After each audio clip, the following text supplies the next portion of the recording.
అందరికీ నమస్కారం. శ్రీమతి రామానుజాయ నమః. నేను మీ గోపాల్ అయ్యంగార్. 28వ తారీఖు ఏప్రిల్ నుంచి 4వ తారీఖు మే వరకు మేషరాశి నుంచి మీనరాశి వరకు వార ఫలాలు ఎలా ఉందో ఈ వారం తెలుసుకుందాం. ఈ వారం గురువు యొక్క మార్పు మేషరాశి నుంచి వృషభ రాశిలోకి జరిగిందండి. సంవత్సరం పాటు గురువు వృషభ రాశిలోనే ప్రయాణిస్తాడు. మరి దీని ఫలితాలు ఈ 12 రాశుల మీద ఎలా ఉందో ప్రత్యేకంగా దీని మీద ఫోకస్ చేద్దాం. ఈ వారం గ్రహాల కానీ స్థితి చూసుకుంటే మేషంలోకి వచ్చేసి సూర్యుడు, శుక్రుడు, వృషభంలో గురువు, కన్యాలో కేతు, కుంభంలో శని, అలాగే రాహు, కుజ, బుధ గ్రహాలు మీనరాశిలో సంచరిస్తూ చంద్రుడు ధనుసు, మకరం, కుంభం ఈ 3 రాశుల్లో ప్రయాణిస్తున్నాడు. అలాగే మీరందరూ కూడా మీ జాతకాలు తెలుసుకోవడానికి కోసం మీ date of birth, time of birth, place of birth నా నెంబర్కి పైన ఇచ్చాను, పంపించండి. వాట్సాప్ చేయండి. మీ జాతకాలు రెడీ అవుతాయి. మీతో ఫోన్లో మాట్లాడతాను. 20 నిమిషాలు మీతో అన్ని డిస్కషన్ చేసి 50 పేజీల జాతకాన్ని మీకు మెయిల్ ఇచ్చేస్తాను, ఏ భాషలో కావాలంటే ఆ భాషలోకి. ఇకపోతే మీరు ఎటువంటి పరిహారాలైనా సరే మన పని జరగడానికి సింపుల్గా ఉంటుందండి. సింపుల్గా ఆ పరిహారాలు చెప్తాను, దాన్ని పాటించండి. ఖచ్చితంగా మీకు సక్సెస్ అనేది కనబడుతుందని చెప్పేసి నేను మీకు మాటిస్తున్నా. అందుకే నా ఛానల్ పేరు thesimpleastrologer.com అని పెట్టుకున్నాను.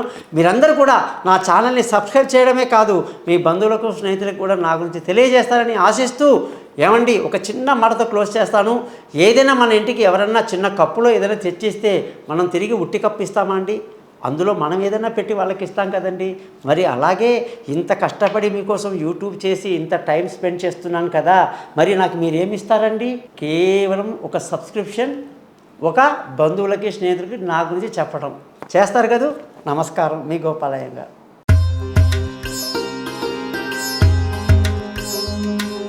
మకర రాశి వాళ్ళకి 28 ఏప్రిల్ నుంచి 4 మే వరకు ఈ వారంలో ఈ గురువు యొక్క మార్పు వృషభ రాశిలోకి రావటం వల్ల ఈ రాశి వాళ్ళకి ఖర్చులు అధికంగా ఉండే అవకాశం బాగా ఉంది. అధికమైన ఖర్చులు శుభకార్యాలకు వెచ్చిస్తారు. అలాగే బంధువులతో, స్నేహితులతో చికాకులు, వైరాలు, విరోధాలు ఉండే అవకాశాలు లేకపోలేదు. మకర రాశి వాళ్ళందరికీ ఈ వారం అంతా కూడా సంతోషంగా, ఉల్లాసంగా గడుపుతారు. శని ప్రభావం బాగుంది కాబట్టి అన్ని శుభకార్యాల్లో పాల్గొంటారు. ధన ఆదాయం బాగుంటుంది, కుటుంబ సంతోషం బాగుంటుంది, చదువులో చాలా ముందుకు వెళ్తారు. బంధువుల విలువైన వస్తువులు, భూములు, వాహనాలు ఇతరత్రా కొనడానికి ఈ వారం మీకు అనుకూలంగా లేదు. మీ జాతకాలు చూపించుకున్న తర్వాతనే అలాంటి పనులు చేయటం మంచిది. తల్లి ఆరోగ్యం పట్ల శ్రద్ధ వహించాలి. సంతానం విషయంలో మకర రాశి వాళ్ళందరికీ కూడా చాలా అనుకూలంగా ఉంది. సంతానం కలగని వాళ్ళకి సంతానం కలుగుతుంది.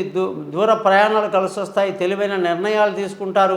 ఆరోగ్యపరమైన విషయాల్లో కానీ చూసుకుంటే మనకు ఆరోగ్యం చాలా బాగుంటుంది. శత్రువులు మిత్రులు అవుతారు. అప్పులు తీరే మార్గం కనిపిస్తుంది.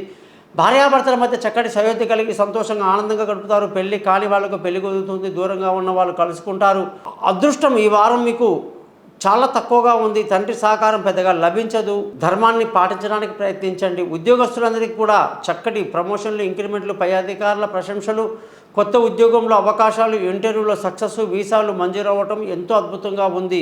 వ్యాపారం చేసే వాళ్ళందరికీ కూడా వ్యాపారంలో తీవ్రంగా నష్టానికి గురయ్యే అవకాశాలు ఉంటాయి. కాబట్టి మకర రాశి వాళ్ళు, వ్యాపారస్తులందరూ కూడా జాగ్రత్త వహించడం చాలా మంచిది.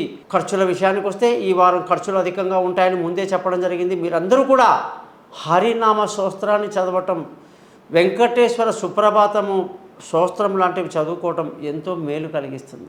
ఈ విధంగా 12 రాశులకు ఈ వారం ఎలా ఉందో మీకు చెప్పడం జరిగింది. మీరందరూ కూడా మీ జాతకాలు తెలుసుకోండి. జీవితంలో మీకు ఉన్నటువంటి లగ్నం ఏమిటి, నక్షత్రం ఏమిటి, రాశి ఏమిటి, దశ ఏమిటి, మరి ఏం చేస్తే మీకు మంచి లాభదాయకంగా మీ జాతకంలో అద్భుతాలు జరుగుతాయి అని చెప్పి తెలుసుకోవడానికి పై నెంబర్లో మీ date of birth, time of birth, place of బర్త్ని పంపించండి. మర్చిపోకుండా నా ఛానల్ని మాత్రం సబ్స్క్రైబ్ చేయడం మర్చిపోవద్దు. ఎటువంటి సందేహాలు ఉన్నా కూడా నన్ను కాంటాక్ట్ చేస్తారని ఆశిస్తూ మీ నుంచి సెలవు తీసుకుంటున్నాను. మీ గోపాల్ అయ్యంగార్.